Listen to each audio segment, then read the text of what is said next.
St. Paul versus Minneapolis, which is right for you? Which is better? Most people treat Minneapolis and St. Paul like they're the same city, but that mistake costs buyers $50,000 or more for the same square footage or an extra hour of commuting every single day. Today, we're breaking down exactly how these cities compare, from lifestyle to housing, culture, and costs. All of it. By the end, you'll know which city fits your lifestyle, not just which one sounds better on paper. Overall vibe and identity. All right, let me explain it the way I usually do. Minneapolis and St. Paul are right next to each other, but they feel like two totally different cities. Minneapolis feels more like Times Square. St. Paul leans more towards Boston. You feel the difference everywhere. In the buildings, in the people you run into in the grocery store. But here's the thing. Minneapolis, it's bigger. It's busier. It feels more modern. There's more going on all the time. The place is faster and things change quickly. There's always a lot of movement there. You've got around 428,000 people living there. Downtown Minneapolis is really the main business hub for the whole region. Big companies are headquartered right here. That's why it has the same big city vibe as other big cities you've heard of. The one thing people always talk about is the Skyway system. It connects about 80 city blocks with over 10 miles of indoor walkways, and trust me, during the winter, that matters a lot. Downtown kind of splits up into its own little pocket. You've got areas that are more about theaters and shows, and others that feel more business focused. There are also spots like the Warehouse District and North Loop where old warehouses turn into lofts and restaurants. Each part has its own vibe, and you feel that as you move around. Over by the river, downtown East and the Mill District still have those historic mill buildings mixed into new stuff. Minneapolis always feels like it's changing and adding something new. Now, St. Paul is a whole different vibe. It's slower, it's quieter, it's more traditional. There are over 300,000 people, so it's smaller, and you feel that right away. It feels more neighborhood-based, less turnover, more familiarity, people tend to stay put, and the history really stands out here. That's where the state capital of Minnesota is. Summit Avenue alone stretches 4.5 miles and has one of the longest preserved run of old Victorian homes in the entire country. You've got places tied to F. Scott Fitzgerald, the governor's residence, and these huge homes from way back. St. Paul has more classic cultural spots. Como Zoo is free. The Minnesota History Center is there. Museums and institutions are kind of baked into the city. It just feels established. But here's how I usually put it. Minneapolis feels like it's always changing and always trying something new. St. Paul feels more settled, and it works as it is and isn't trying to be anything else. And that plays out fast once you're living there. It shows up in the kind of neighborhood that you end up in, how busy or quiet your day feels, and what you naturally do with your weekend. Now listen, if you're actually trying to decide between Minneapolis and St. Paul and want more than just surface level stuff, this is what I literally help people with every week. All my contact information is in the description, so reach out if you want to walk and talk it through. So, neighborhoods and walkability. Minneapolis and St. Paul work differently day to day. How walkable things are, where you hang out, and how you move around the city all depends on which side you're on. Minneapolis leans more into trend-driven neighborhoods. Biking is a big deal here. It's ranked number 2 for bike friendliness in the country. You get a lot of areas where you can walk to pretty much everything. The city's walk score usually sits around 71, which means most daily stuff is really close by. Some neighborhoods take that even further. Lynn Lake is at 96, Downtown West is at 93, and Uptown and Lowry East are right there too. You don't need to plan much, you just go. Places like the North Loop and the Warehouse District feel very city-like. Old warehouses turned into lofts, tons of restaurants, bars, and coffee shop.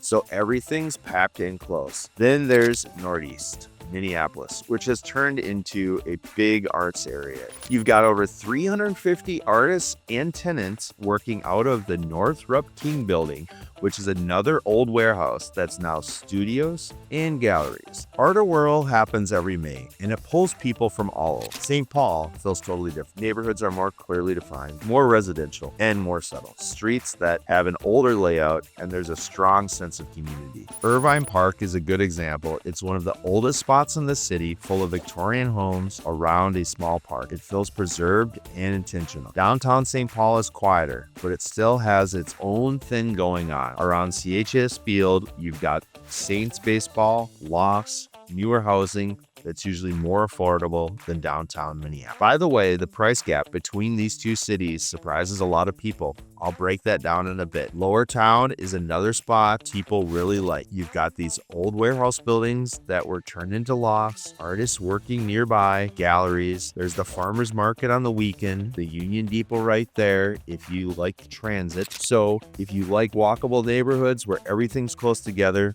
Minneapolis fits that really well. If you prefer neighborhoods that feel steady and familiar, where things don't change as fast, St. Paul lines up better. And when you get into food and culture next, you'll see how these neighborhood setups quietly shape where you end up spending your time and money. So housing and real estate fill. Here's what most people don't realize. The same $350,000 can feel like a totally different house depending on which side of the river that you're on. In Minneapolis, on the west side of the river, you're going to see more condos, more apartments, and more new builds mixed in. Things change fast. One block might be in the low 300s, and then you turn the corner and suddenly you're in the mid 400s to mid 500s. The city's median typical sits to mid 300s, but it really depends on the pocket or the particular neighborhood that you're in. Take the North Loop. Prices there are high, usually in the low to mid 500s, but you're paying for walkability and being right in the middle of downtown life. Linden Hills is a whole different vibe. Southwest, close to the lakes, older homes from the 1920s through 1950s. That area can run anywhere from the high 600s to well into the 800s easily. It's one of those addresses people really want. Then you've got spots like Longfellow, quieter, more residential, great parks, and trails nearby. Prices there usually land between the low 300s and the upper 300s. Powderhorn is another example. More diversity, a strong community feel, and homes often fall mid 200s to low 300s range. So yeah, Minneapolis gives you a lot of range. St. Paul feels different. You see more single-family homes, more older homes, and prices are a bit easier to predict. The city's median is closer to the mid 290s for similar space. It's a little less than Minneapolis. Neighborhoods feel more settled, and you don't see much jumping around from block to block. So that's really the trade-off. Minneapolis gives you more variety. St. Paul gives you more consistency. Figuring out which one matters more to you makes a big difference in what your money actually gets you.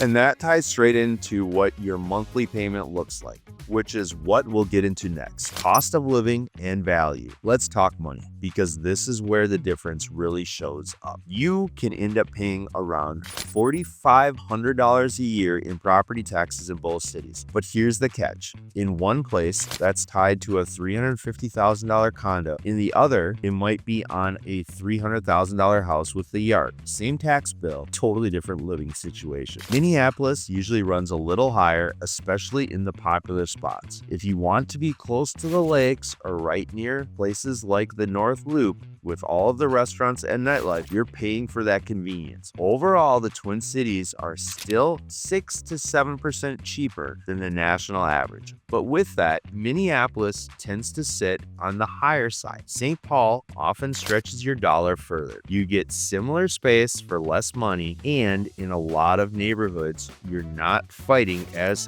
hard against other buyers. Things feel a little calmer on the pricing side. Property taxes in Minneapolis average about 1.3%, which is higher than the national average of 1.02%. Most homeowners are paying somewhere in the $4,600 to $4,900 range annually for total property taxes. And an 8% tax levy increase was just approved in 2026. On a mid $300,000 home, that puts you into the upper range. St. Paul is pretty similar tax-wise, but you're often starting with a lower price, which helps. But here's a nice bonus people forget about. Minneapolis doesn't charge sales tax on clothes or shoes. If you're shopping at the Mall of America in Bloomington with over 520 stores, that adds up fast, especially if you've got kids. And once you see how people actually spend their time here, the food, the music, what nights and weekends look like, it adds a whole other layer. And we'll get to that next. So that's the real trade-off. Minneapolis costs more, but you get the walkability and that city feel. St. Paul usually costs less and gives you more space and consistency. And both cities tie straight into where the jobs are, which is what we're getting into next, because where you work can make this decision a whole lot easier. Jobs, commute, and access. Now here's where work and daily travel really start to matter. Minneapolis usually has more of the big job centers, more offices, more companies, more people heading to downtown every morning. Downtown Minneapolis alone has a lot of job centers. You've got major names like Target, US Bank, Best Buy in Richfield, and Xcel Energy. If your job is tied to a big company, there's a good chance it's connected to Minneapolis in some way. Getting around is also pretty solid. The Metro Blue Line runs from downtown to the airport and the Mall of America. It's about 12 miles total, runs all day and night, and you're looking at roughly 28 minutes from the airport to Target Field where the Twins play. The Green Line connects downtown Minneapolis to downtown St. Paul and runs right through the University of Minnesota. So moving between the two cities is pretty easy. And then there's the big one coming, the Green Line extension, also called the Southwest Light Rail. It's expected to open in 2027. It's about 14.5 miles long with 16 stations. It's about 95% done, and once it's open, the western suburbs are going to feel way more connected to downtown. St. Paul is a little different. You see more government jobs, healthcare, and education. The state capital is there. 3M is based in Maplewood with St. Paul as its address, and there's major hospitals like Regions and United Hospital. Commutes inside St. Paul tend to feel shorter and a bit less hectic, especially compared to some parts of Minneapolis. This is how it usually plays out. Minneapolis draws in people for work. St. Paul keeps people around because of how it feels day to day. And with transit linking the two downtowns, a lot of people live in one city and work in the other without much stress. That flexibility really starts to matter once the workday ends, which brings us straight into culture, food, and nightlife. If your idea of a good Tuesday night is live music and trying a new restaurant, this is for you. Minneapolis definitely brings the bigger scene. More restaurants, more shows, more stuff happening during the week. Things change fast here. New spots open, new brands roll through, and there's always something going on. Music runs deep too. Paisley Park is nearby, and places like First Ave are straight up iconic. Bob Dylan got his start here too, and that still surprises a lot of people. The food scene is also off the hook. Juicy Lucy Burgers at Matt's or the 5-8 Club. You've got Vietnamese at Quang, and a ton of great spots in the North Loop like Spoon and Stable, and the breweries in Northeast, and you're never really out of options. Sports are a big deal also. Minneapolis has the Vikings, the Twins, the Timberwolves, and the Lynx, who have won multiple championships. Games, concerts, big crowds, it all happens here. St. Paul feels different. It's calmer and more local. The food scene is solid but quiet. More places you go back to over and over instead of chasing what's new. You've got places like the History Center, the Science Museum of Minnesota, and the Fitzgerald Theater, which has been around forever, quite frankly. It just feels more settled. Sports-wise, St. Paul has the Wild at Xcel Energy Center and the Minnesota United Football Club at Allianz Field, plus the women's hockey team playing there too. Still fun, but a different pace. This part really comes down to what your nights look like. Big energy and constant change, or steadier, low-key scene. And once you've got that figured out, the outdoor side of life here fills in the rest of the picture. Nature hits different depending on which side of the river you're on, and that's a big deal here. In Minneapolis, it's all about the lakes. You've got parks everywhere, over 180 of them, plus more than 50 miles of trails and parkways woven into the neighborhood. neighborhoods. Places like Makasaka, Lake Harriet, and Lake of the Isles are part of daily life. People run, bike, walk the dog, and hang out with friends. It's busy, it's social, especially once the summer hits. The trail system connects everything. The Grand Rounds loops around the city and ties into hundreds of miles of regional parks. Then you've got spots like Theodore Wirth Park for biking, skiing, and golf. There's Minnehaha Falls, which everyone visits at least once and usually more. And this is where it really starts to click, because depending on how you live day to day, one of these cities usually fits you better. I'll break that down a little bit later on. St. Paul feels calmer. The parks lean more towards river views and bluffs. You're not fighting crowds as much. Como Park is a big win, especially with families, since the zoo and conservatory are free. Along the river, places like Harriet Island feel more relaxed and more about slowing down and just being outside. So it really comes down to how you like to spend time. Minneapolis feels active and social outdoors. St. Paul feels quieter and more serene. And if you've got kids, these perks end up shaping your routine way more than you expect, which leads right into how family life plays out in each city. Family life. This is where the difference really shows up if you've got kids. In Minneapolis, things change a lot by neighborhood. One area might have great options, then a few miles over, it's totally a different setup. You've got more choices overall, including magnet programs and specialty schools, but you do have to put in the work to figure out what fits your family. St. Paul feels steadier. Neighborhoods are more settled, families tend to stick around, and schools like Central and Como Park are well known in the areas. There's less bouncing around, and that matters a lot to parents. I'm not here to tell you which school is the best. That's personal. What I will say is this: you do your homework, look at state info, talk to schools directly, and make sure you understand what you're signing up for. If you want options and flexibility, Minneapolis usually fits better. If you want consistency and familiar routines, St. Paul lines up more. And once you know which one matches your family, the rest of the decision gets a lot easier, which is exactly where we're headed to next. Who is each city best for? All right, let's make this simple. Here's who actually does better in each city. Minneapolis fits people who want things happening around them. Walkable neighborhoods, busy nights, lots of places to eat, drink, and hang out. If you like condos, newer places, and the modern city feel, this usually is where people land. It puts you in with the energy, and for the right person, that is a big